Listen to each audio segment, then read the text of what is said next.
Good evening and welcome to the League of Women Voters Forum this evening for the candidates that are running for a school board position on San Jose Unified School District.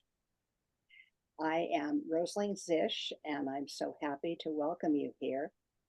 In 1920, women were given the right to vote, and that's also the time that League of Women Voters began. We are part of the San Jose Santa Clara League, and we are a member organization. We do not believe in favoring any candidate over another or take any political positions. We are a trusted membership that is active in participation in government, and we do not endorse anyone. The League participates in state advocacy and voter education. This advocacy arm of the League may take positions on issues that arise on our ballot, but we do this only after a study. The forum tonight is for your education and ours, and it is part of our arm of the League. So we invite you to enjoy listening and getting to meet our candidates. And our moderator this evening is Tracy Williams. Tracy? Thank you, Rosalind. Good evening. I am Tracy Williams of the San Jose Alumni Chapter of Delta Sigma Theta and the League of Women Voters, San Jose, Santa Clara. I'd like to remind everyone that the candidates have all agreed to participate under guidelines set forth for this forum. Please be aware that campaign literature or other forms of campaigning, such as buttons, t-shirts, and signs, are not permitted. We are videotaping tonight's forum, and the session will be available through our website and on social media for the broader community to access. You can find these links on the website. There are 3 candidates running for this position, and they are all with us this evening. They are Rami Gideoni, Nicole Gribstad, and Lenka Wright. Would the candidates join me?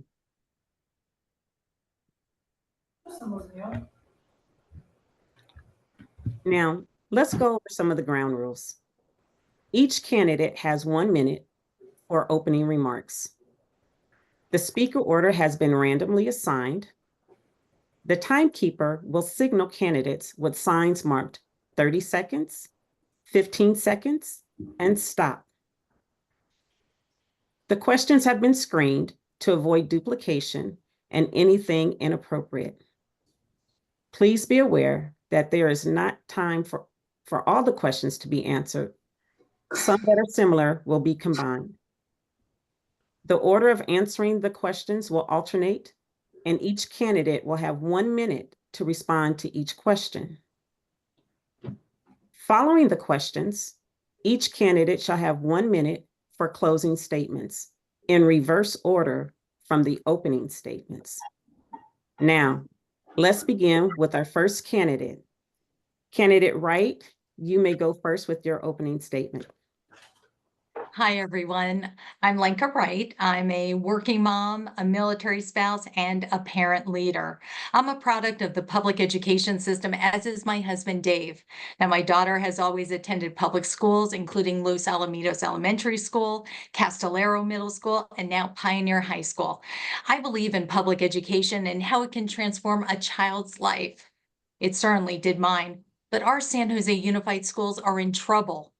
Our facilities are crumbling. Our teachers don't have the resources they need in the classroom, and students' academic performance results aren't good. But it doesn't have to be this way. That's why I am running for school board. I am standing up for transparency and accountability, safety in our schools, and keeping and attracting quality teachers and staff. I am standing up for strong public schools. Thank you. Thank you, candidate Wright. Our next candidate for opening remarks will be candidate Gribstad.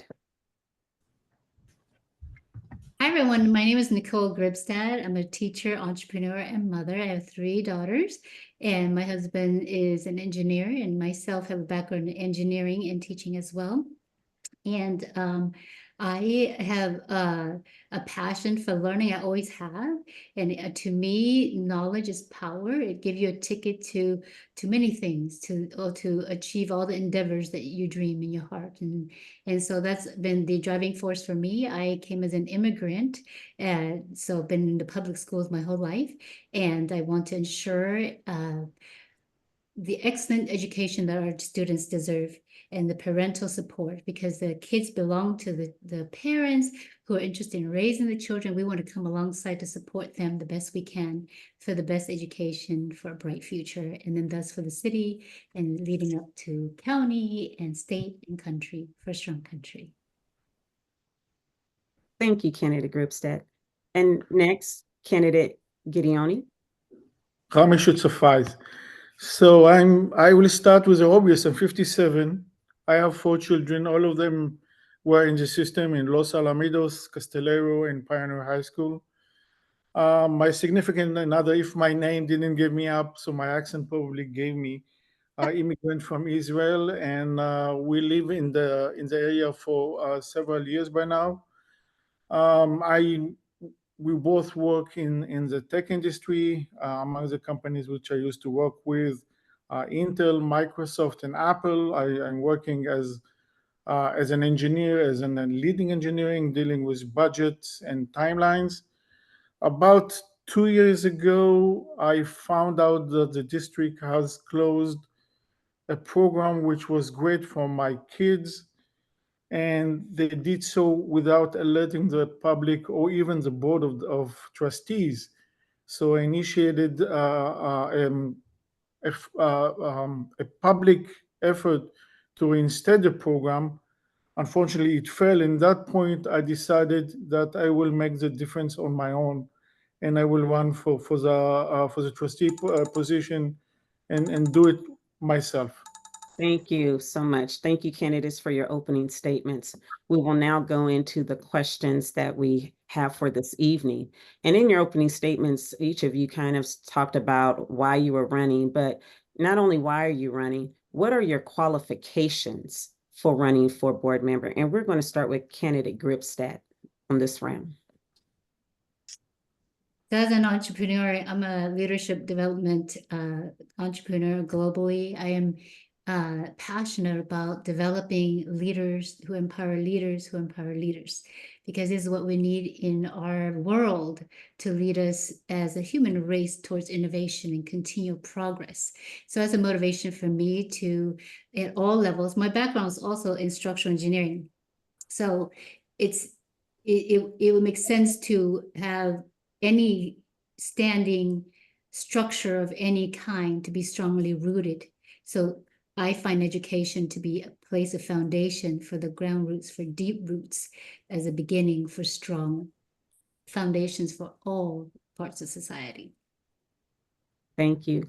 Candidate Gideoni, the same question. So pretty much, I'm a parent. I'm an engineer. I care on my children and other children's. I deal with budget. I deal with timelines. I know to read whatever plans presented to me and to analyze them, which might be quite useful when you're sitting in the board and you're getting all sorts of things from the district, which recently was discredited for not making things clear on what's going on. That's it, pretty much. Okay. And candidate Wright. Thanks for the question. I'm a lifelong learner. I am a parent leader. I've served on another school district's Citizens Bond Oversight Committee, involved in the schools volunteering. I currently serve on a parent-teacher student organization. And in my professional life, I'm a communications professional. And I understand the importance of engagement with the community and communications. And that is something that is lacking right now with the school district, that we need to have clear, accurate, and timely communications so parents know what's happening. If a program is up for being ended, the students should know about it, and it should not come as a surprise. So I am running to increase transparency and accountability, enhance safety in the schools, as we recently saw with the recent social media threats that, thank goodness, were not credible, as well as retaining and attracting quality teachers and school staff. Thank you. Thank you. Our next question. What do you perceive as the most critical needs of District 5? Candidate Gideoni? So just a minute, I have my notes over here and I can get into that. So the main issue, not only in Zone 5, and it's actually with the entire district, is the leadership. I mean, there was a report recently, a public report, which was initiated by the grand jury, in which they interviewed a lot of district employees, and they describe distrust in the management of the district. There is a problem of there is a problem of safety in the district. I mean, we don't want to get the thoughts and praise of other people's, God forbid, because there are no policemen on the site of the schools. There is a problem for academic excellence in the district, and there is a significant problem of compensation for the teachers in the district. Okay. Thank you. Thank you. Thank you. Candidate Wright, same question. Yeah. All right. Well, the critical needs of the district, there are several, and there was the civil grand jury report, Santa Clara County Civil Grand Jury, that is, which was a 42-page report. And there were some things that the Board of Trustees actually, some of them had mentioned as concerns, which they are to. I also have concerns with them with transparency, making meetings accessible to the community by being able to live stream them. Our community needs, our parents need to know what decisions are being made that impact them. So that is one area. Another is, how do we retain quality teachers? We're losing them to other districts. We know affordability is a concern as well. So that is something else. And lastly, there is the mental health of our students. I'm currently reading a book, The Anxious Generation, that's talking about the impacts of social media. And the district is working towards having wellness centers and having the resources for them. So those are just a snippet of some of the critical needs of our district. Thank you so much. And last, Candidate Gribstad. To me, the most important thing here is the students, because it's about education. There's only one topic when it comes to Board of Education, which is education. And the recipient of the education is the student. And then who is most responsible for the student's education, which are the parents. So the parents are the most responsible for the children's education, and the board and teachers here to play the support role. So we want to make sure we want to play the support role to give the parents the best resources to the students, a chance to achieve. Because the biggest concern here, my first priority will be to increase test scores.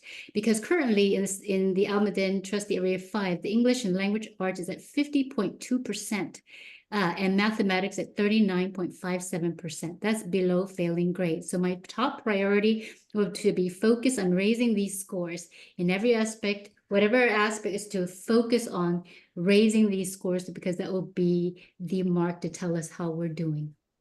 Great, thank you. Moving on to our next question. What are your budget priorities for the district? And this round, we'll start with Candidate Wright. Yeah, my budget priorities will be first off with having safe facilities, functional facilities where our students can learn. And we're seeing, as far as with academics, that with state test scores, that nearly 5 out of 10 students are testing below state standards for English language arts and literacy. We're also seeing with mathematics, 6 out of 10 students are below what is the state standard test levels. This is concerning, and we need to make sure that it's not the environment that they're in that's affecting their academics with HVAC systems that aren't working, that temperatures are getting too hot in the classrooms. And then in addition would be with making sure that we are retaining our teachers and our staff members, so that way we have the best of the best who are instructing our kids. Thank you. Kennedy Gribstad? Yeah, fiscal responsibility is really important. Again, once again, the student will be the #1 priority. So I want to make sure all the funds, first and foremost, go directly to the students and what the students need, which is the curriculum and the resources, and to make sure that we work with what we have, because we want to be an example to the students how we steward our resources well. So make sure go toward their nutrition, their curriculum, the best teachers, the resources to support the parents. So everything about the fiscal and all the budget where I will prioritize will go first and foremost. Focus will be always the student, always the proficiency to raise the scores and to support the parents and bring in the resources that they need to help their students achieve higher and higher scores. Thank you. And Kennedy Gideoni, same question. So just in a sentence about what my two opponents said, the numbers of the district giving the graduation numbers are quite good, actually. We have to remember that 50% of the district students are foreigners, and that is inflicting on the numbers. So per se, the numbers are not bad at all. If you compare them to other districts which have the same number of foreigners. So the #1 priority is safety. So I would push to place a police officer in each and every school, because again, there was so much crazy messaging over social networks, and we don't want to get in the middle of the day a phone call from the police officer or the school system that something happened in school and we should come to get and something happened to our child. We want to make sure that nothing happened to our children on the way to school and from school. That's Okay. the top priority. The Thank second you. issue, That was your time. That was your 1 minute. sorry, I spent some time Talking, address, yeah. right about my Yeah. opponent. Yeah, just remind, we have 1 minute for response, so. Yeah, but I had to correct the numbers. Okay. We'll go on to question number 4. As a school board member, how would you respond to the efforts of special interest groups who advocate the censor of existing curriculum perceived by them to be in conflict with their personal beliefs? And we'll start this round with candidate Gribstad. Again, curriculum integrity is very important. The job of the board is to create policies in partnership with parents and teachers and the superintendents to make sure our children have the best education possible. So the policies that we put forth must be protected, and make sure it adheres to state, because thought has been gone into the collaboration has gone to. I want to make sure that the collaboration and the relationship between the parent and student and teacher will stay intact to protect this. And although there's special interest, but we want to stay very focused, and the focus to continue to give the students the best support they can for the goals that they have, for academic excellence and for good nutrition and for great teachers, but first to support the parents in raising their children for the best education possible with the policies that we put forth. Thank you. Candidate Gideoni. So I agree with Mrs. Gribstad to some extent. The children are the responsibility of the parents. I mean, the state should not enforce anything on the children that the parents disagree with. Now, if I'm taking an example, let's take, for example, ethnic studies. And ethnic studies would become available next year and become mandatory in 2013. And that issue, for example, can raise a lot of conflict among the students. So in that case, for example, I will work to force that the teacher will not dictate the curriculum, and that would be a unified message from the district point of view, which is laying out what would be the curriculum in a way that it would not raise hate and fighting about the children. I mean, this is a really issue which is going through courts right now. And if the district would not handle it right, the district might be dragged to court as well. And that's it pretty much. That was an example of such an issue. Okay, thank you. And Candidate Wright.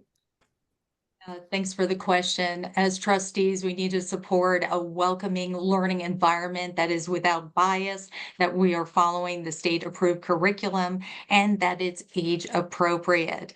And in fact, my daughter right now is taking an ethnic studies class, and it's opening her eyes to other cultures, and it's helping broaden her perspective, especially in our diverse community. And California is the first state in the country to require ethnic studies to earn a high school diploma, and it'll go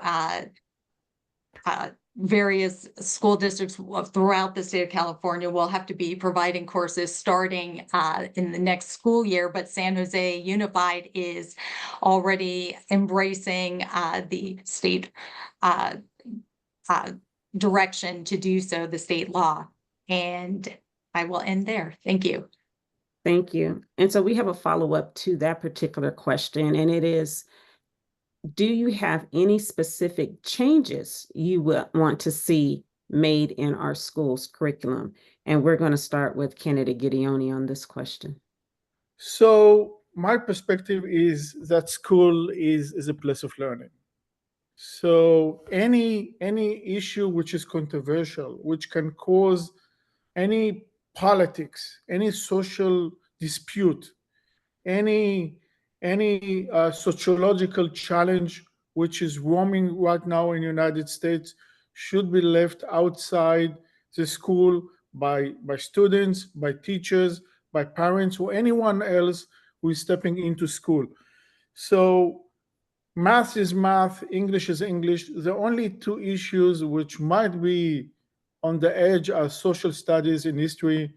Thank God we can work to go through them without them causing too much mayhem and problem among the students. I mean, we don't care about what the gender of the students is, what are the sexual preferences are, or the teacher for that purpose, what they practice at home, what they practice out of school. But in school, the focus should be on learning, and that's it. Thank you. Candidate Wright. Something that I'm looking forward to for our students to learn about is with financial literacy. I remember back in school that I learned how to write a check and the importance of budgeting. So I think that'll be very much life skills that our public schools will be enabling our kids to learn in the classroom. And then from my experience in attending public schools, it was a history teacher who saw my interest in current events and U.S. government, who inspired me to get involved. He said, "Hey, did you know there's a youth and government club?" And that has led for me to get involved as in a former career as a broadcast journalist, and then working now for the last 15 years or so in local government. And so I think our schools are a place of learning and exploration, and we need to invest in them. Thank you. And candidate Gribstad. I think of opportunities. When I think about getting on the board, the big word for me is opportunities. It's an opportunity to get to know the parents better, because if I'm going to be the voice, I need to know my constituents, right? So I really want to create the relationship, not change rather, but improve. I would like to improve the transparency to make sure the parents have options to review curriculum and to have a say. The communication between the teachers, the collaboration will be excellent flow, where it's frequent, and open door policy. So I welcome all parents to come, teachers, to make sure communication is smooth and make sure the leadership is maintained, and for the betterment of the students would be the focus. So it's not change, but improve, and for the opportunity to do better. Great, thank you. So another question around curriculum, and it's, where do each of you stand in regard to book banning? And we will start with candidate Wright on this question. As somebody who grew up with my dad taking me to the public library, I am against book banning. There, of course, should be age-appropriate materials, but that is something that I am against. But I will clarify that there should not be pornographic materials as far as in schools or in children's library or children's section of the library. But yeah, that is not something that I am in favor of. So no to book. Thank you. Candidate Gribstad? Books are near and dear to me. I love books, lifelong learner. But back to the parents, right? These are the parents' kids. Is the parents' sole responsibility to teach these kids. We are on a support role. So I would opt and advocate for the parents to review books, curriculums, and all material presented to make sure it supports their goals. So it will always go back to the parents' goals to support them, to raising the kids how they would envision and long for. So the conversation continues. It's not banning, but to make sure to give the parents the option to review what is being taught and approve on all levels for accountability. Great, thank you. Candidate Gideoni? So as a bookworm, as a young kid, I find the question funny. So anything which is PG rated should be good. And you know, I don't think that if any kid would like to get an access to what is not available on the library, he wouldn't be able to find it on the internet in 10-minute search. So the issue is non-issue per se. I mean, I agree. I mean, PG rated, no pornography, no call for violence, anything which is falling under the definition of a freedom of speech, but not violating the law, like calling for violence, might make sense. That's it, pretty much. Great, thank you for those answers. Next question. What are the state's priorities for K through 12 pupils, and how are they measured? And this round, we're going to start with candidate Gribstad. My imagination is that the test scores give the state an assessment of how the student is doing in each district. That's what we give the annual. So that's going to be a good benchmark to let us know how we're doing in the school. So that's why the priority will be to raise the scores. Wherever they are at now, we want to raise it and we want to aim high. I'm a high performance coach. We aim very high. We're going to aim for that 100%. If we land at 70, great. But we're going to aim for that 100 wherever it's landing because we aim high. And so that's where my passion is, to make sure that we're focused on STEM and arts and life skills to prepare our students for success wherever they find their place in society, whether it's science, technology, engineering, math. Through that, they will give them the creativity and the tools to make the decisions for their success. Great, thank you. Candidate Gideoni.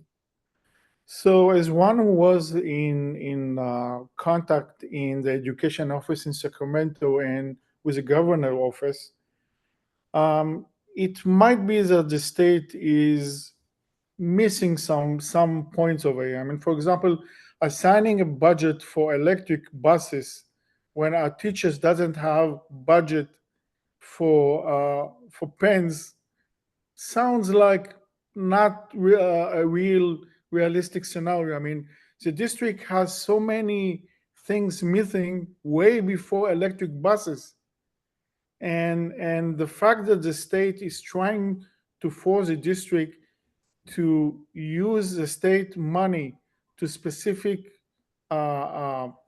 needs, which not might be aligned with the district priority, I find it an issue. I mean, but you cannot change the position of the state.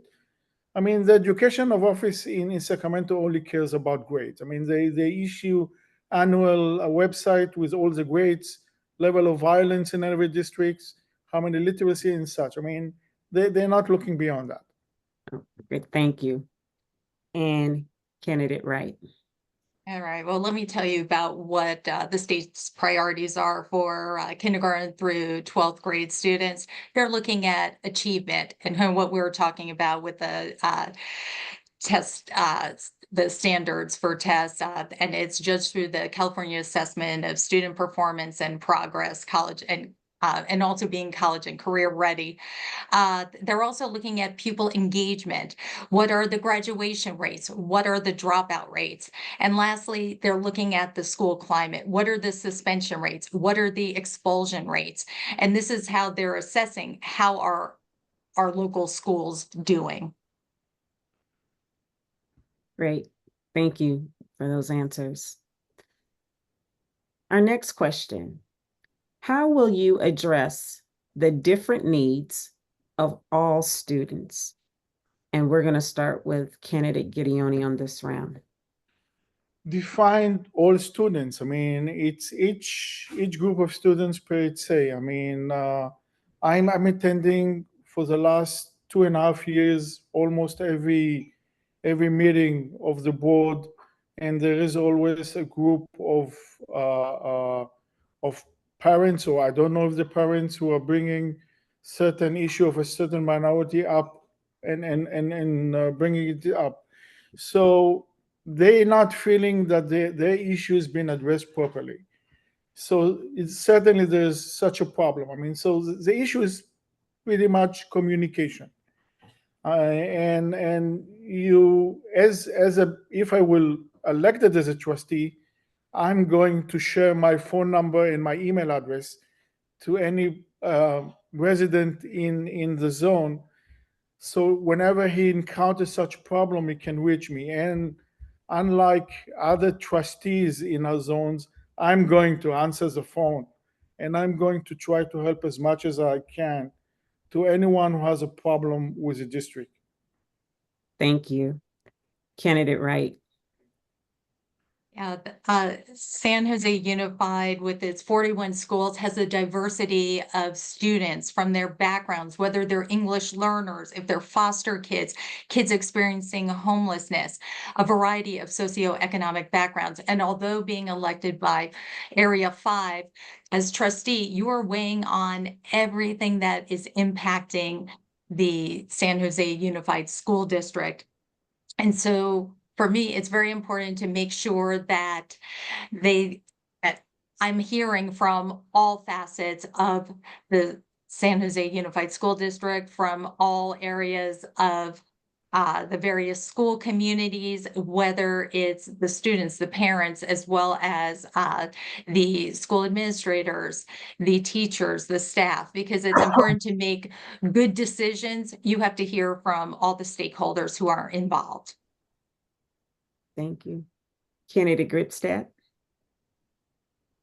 I personally embrace diversity. Diversity is beautiful, and it's what makes a community strong and beautiful and colorful. Although we are diverse and different, we have something very common. Everybody has this. Everybody has a chooser, thinker, and a feeler. We know we have that.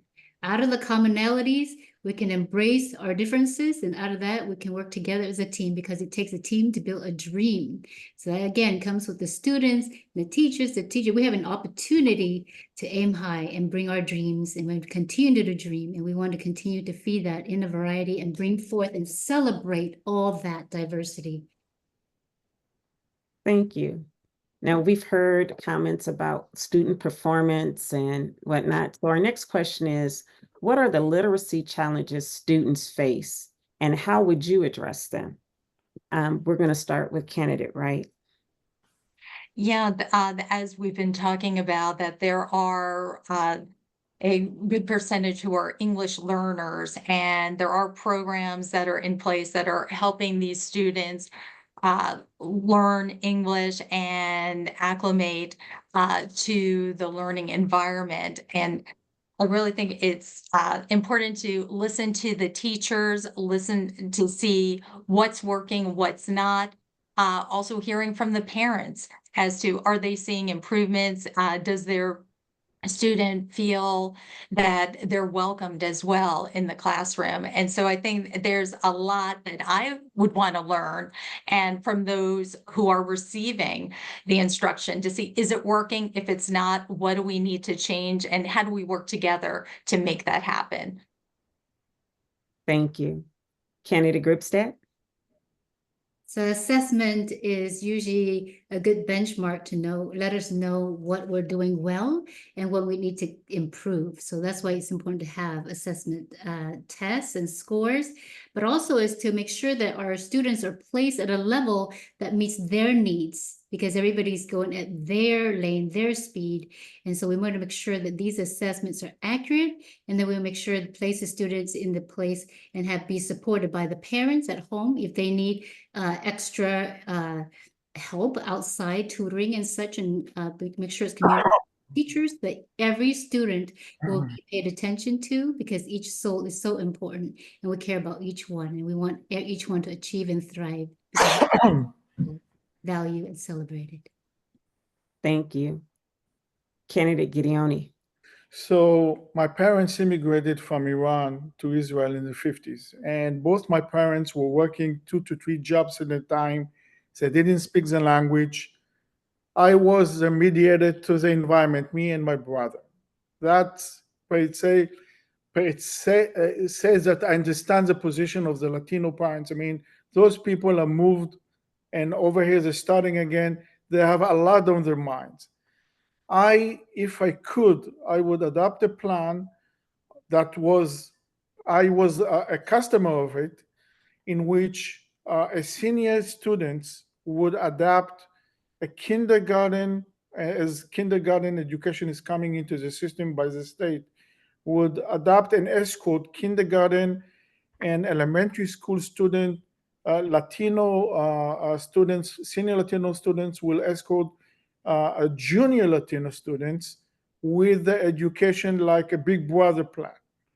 That would give them something to look into, because let's face it, I mean, there is an issue of, I mean, the parents are busy, right?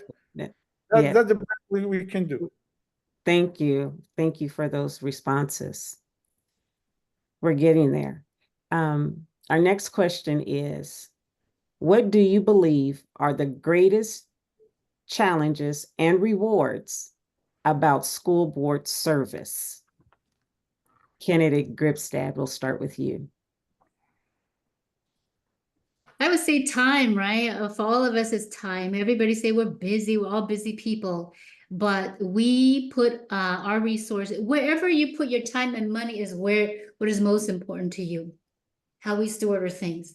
For me, the most important thing is school for me, and is education, because back to the fact that I'm a structural engineer, I focus all the time on the foundation. It's important to focus on the foundation, and the foundation here is our students, our kids, make sure they have a solid education. And so the opportunity of the board, but I believe in the saying of champions champion in the face of adversity. Although there's still limited time, but we can accomplish much when we have focus and we are working together in close collaboration. We can accomplish a great deal in a short amount of time. So champion on. Thank you. Candidate Gideoni? So the trustee is a public servant position. Let's face it. I mean, we as and it's measured by the satisfaction of your customers, which are anyone who are living on your zone. I mean, unfortunately, we've been chosen every 4 years, and we encounter situations that trustees simply didn't service the customers. I'm calling them customers. They're actually the people who are living in the zone. They did not, from personal experience, they didn't willing to pick up the phone and talk to you. They were not willing to meet you. They simply ignored you. They used the position as a footstep for the next political positions they were aiming for. I, for myself, I'm not planning to run to any other political position. I'm not going to use this position as a footstep to run for the council member or to the city mayor or whatever else. I'm doing that because, frankly, because I encountered a situation that the district disappointed me and the trustees disappointed me. Okay, Okay. good. I'm sorry that is your time. Sure. Candidate Wright. And I would say the greatest reward of being a trustee is helping kids thrive through education and realizing their dreams. My grandmother, Nanny, I knew her as, didn't graduate from high school. And she always felt less than, even though she read a lot, but that was always something that she always felt that, oh, I don't have the education. I can't compete with others or be as successful as others because I don't have that high school diploma. And she instilled in me the importance of education. And I think as a trustee, you're developing the district's policies, you're approving the district's budget, and that is critical. You're also hiring and evaluating the district's superintendent. And these are all ways that as trustee, you can impact the life of our children who will eventually then be hopefully thriving community members as well. Thank you. Our next question is asking about your opinion on putting teacher and staff housing in San Jose Unified School District, Trustee Area 5. What is your opinion and why? And so let's start with candidate Gideoni. So we're starting to speak about Measure R.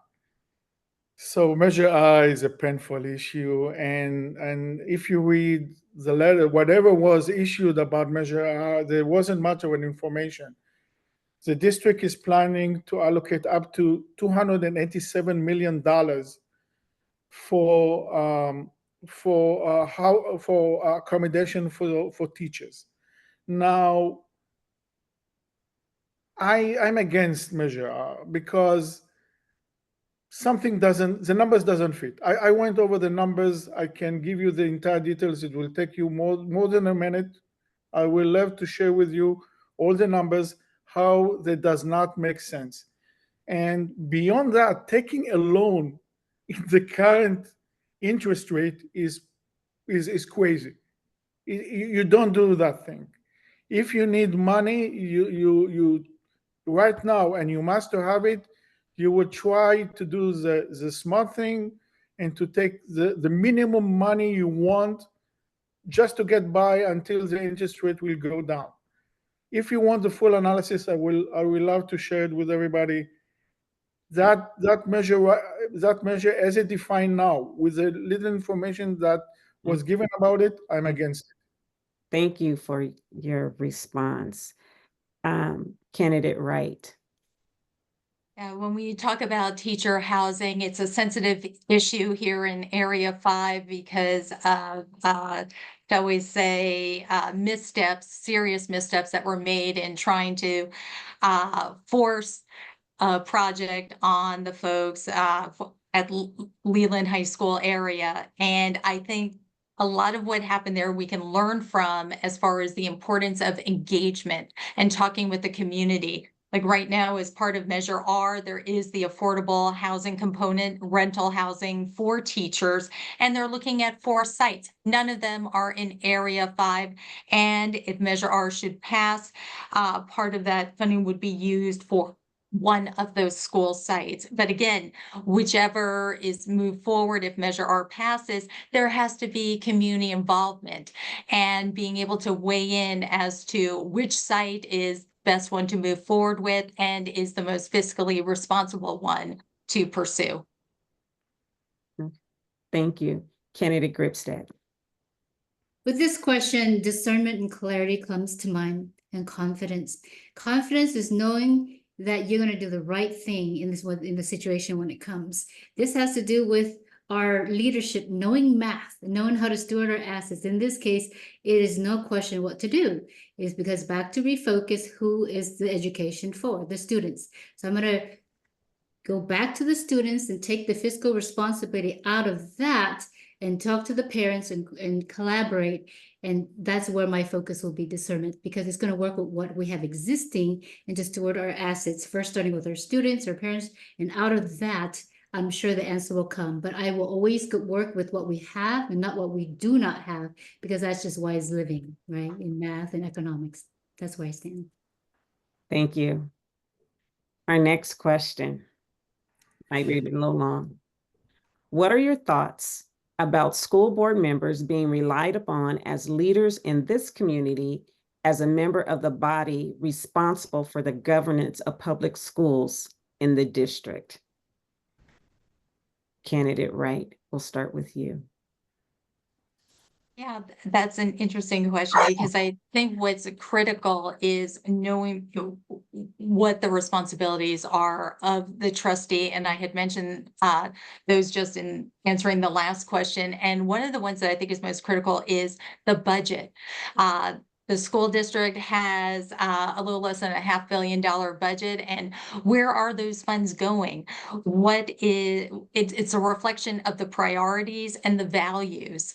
And that is something that the trustee has to really take seriously, and also make sure that when there are reports given, that questions are asked, that to know exactly what is being prioritized and what isn't, and what are the costs of not funding certain programs. Thank you. Candidate Gribstad. So back to the responsibility of the students are the parents, and I would like to respect that responsibility and maintain and focus in protecting their responsibility. So when it comes to board and every aspect of it, I will protect that, guard them, and it serves as a liaison, right, of communication to make sure that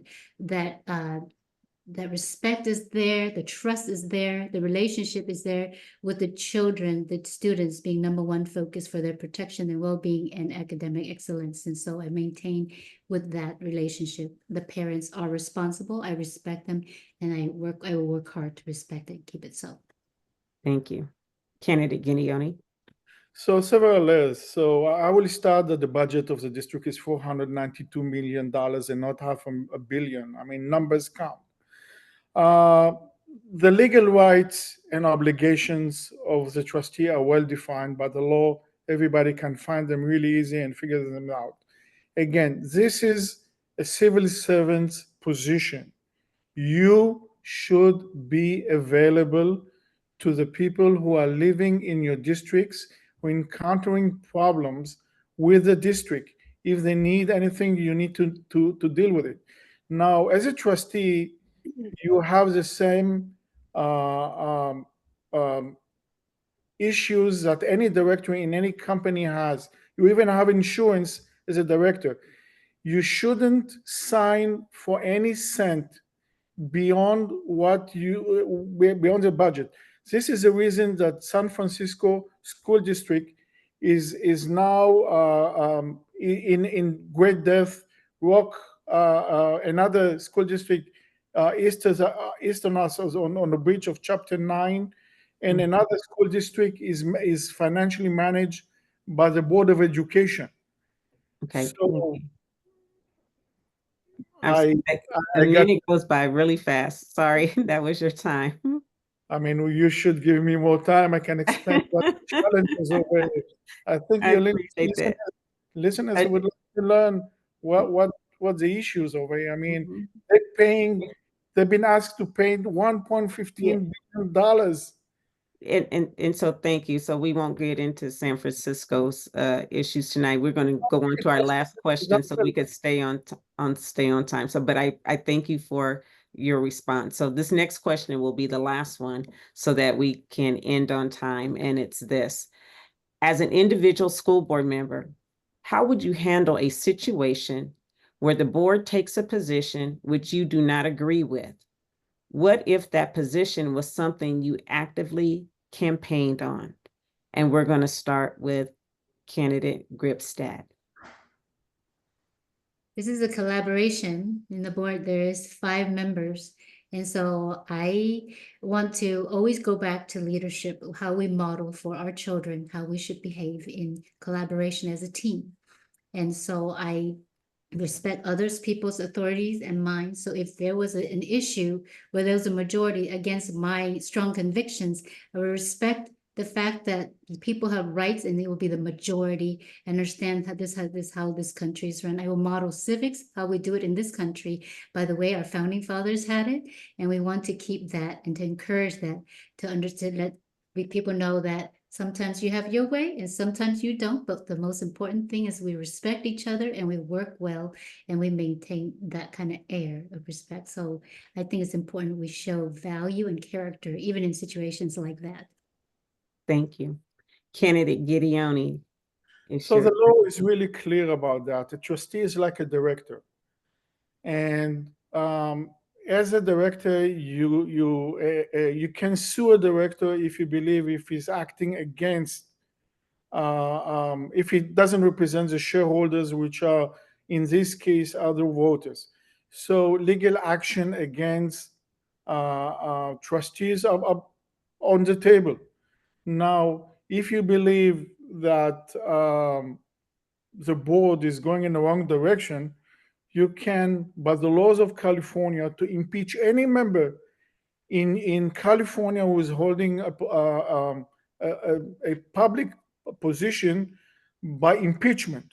The procedure is really straightforward. You have to collect enough signatures and you can launch the process. I will go to the media. I will share the fact that I believe that the board is working against the interest of the public as I see them, and I will encourage him to take an action on the matter. I saw a situation that a school board meeting was filled with 200 people all holding signs and demanding from the board to change opinion, and that made the difference. Thank you for your response. Candidate Wright. I appreciate the question because that happens. I see it in council meetings, I see it at school board meetings. And although ideally a vote's unanimous, if I am representing what my constituents believe, and that is the way to go, and I have one vote and I am outvoted, I will respect the vote. And I'm a strong proponent of collaboration. And I'd want to better understand why my colleagues had a difference of opinion and how we can work together perhaps to address some of the concerns that I brought to the attention of the board and how we could move forward as a board to support what ultimately was not my vote, but that for the betterment of the district, how can we work together to get the best solution possible? Thank you. Well, that concludes our formal questions, and this is the time where we're going to have closing statements. As stated before, we will go in the reverse order of our opening statements. And so we're going to begin closing statements with candidate Gideoni. You all have 1 minute for your closing statements. Okay, so I cannot be objective over here, but I would like to refer to my opponents. One of my opponents was actually running for council member on District 10, failed on the primary election, and now is running for this position. Now the trustee position is not a consolation prize for someone who is failed in another election. It's not a footstep on somebody's career. I mean, no wonder that that person was endorsed by Whitney and endorsed Whitney. This is the same pattern that we saw with Whitney. Someone who is taking the position just as a footstep on the next position because she and keep failing. That's number one. The second one, she mentioned that she's a teacher and she has 3 daughters. Well, she is not registered as a teacher in California. She is a homeschool teacher. 3 children are not in the system. They never. I can't Thank understand. you for your someone- thank you for your comments. Your time is up. Candidate Gribstad, your closing statement, please. I am super excited about the 4 years to come. I believe the Silicon Valley and specifically Almaden Trustee Area 5, and as I drive around the neighborhood, it is beautiful all around. And I want to be the example model school as the beacon for all to follow. We want to aim high with the best scores, with the best leadership. We want to bring back civics and values and character to help us to persevere and strive. We have all the resources. The Silicon Valley is has the most intelligent and qualified parents, and we have all the resources in the world to succeed. And I believe that when we steward our resources well, there's nothing to keep us from and improving our scores and helping the parents get what they want. And so I'm just more on the optimistic side that we can improve and exceed our expectations and get clarity in all things that kind of confusing. So I'm ready to go. So vote for Nicole Gribstad for a better future. Thank you. And Candidate Wright, your closing statement. Thanks so much. And I'm going to stick to the rules that you set in place. When I was a kid, I'd always ask my dad the question, why? Why is the sky blue? Why can't dolphins live out of the water? It made sense that I grew up to become a TV news anchor reporter, an award-winning one at that. And for the last 15 years or so, I've been bringing government closer to the people we serve through my work for cities as a communications officer. This work included detecting a crisis before it happens. And let me tell you, our California schools are heading for a crisis. But it is not too late for San Jose Unified Schools. Together, we can make our schools thrive for our kids, our families, and our teachers and staff. I bring people together to work towards solutions. That's among the reasons why the teachers have given me their sole endorsement. And I hope to earn your support and your vote in this school board race. Visit my website, electlenka.com, to join me in standing up for strong public schools. Thank you so much. Thank you. And thank you all the candidates for spending this past hour with us answering questions to address your candidacy for school district for the San Jose School District Area 5. I will now turn it back over to our host this evening, Rosaline Zitch. Rosaline. Thank you, Tracy. It's my pleasure to say a big thank you to all 3 candidates. We appreciate that you are running for office. That's the only way that our democracy works. And we want to also thank those of you who tuned in tonight to learn more about who's running for your district to represent you at San Jose Unified School District, District 5. Members of the League of Women Voters do the hands-on work in our democracy, safeguarding everything that has to do with our government. We never endorse a candidate or take a position on a policy that we're voting on. We would like to have informed people living in our different areas, and we encourage you to become informed. If you're not sure of who you should be voting for, or what, or who, I should say, is running for the offices that you do get to vote for, go to 411. That's that source online that gives you your all the positions that are open and that you have the privilege to vote on. And sometimes they're very exciting because we certainly have people running for a number of our government positions in Washington, D.C., as well as several of our local people. If you need or are interested in becoming more involved with League, we are on our website and you can certainly get in touch with us. It's LWV at sjsc.org and open to all of you. We love all people, all shapes and sizes.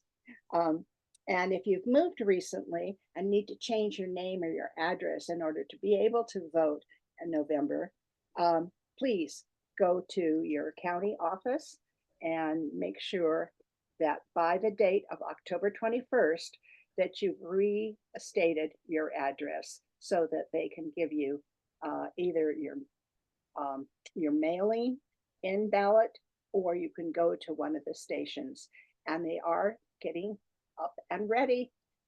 So voting is coming soon.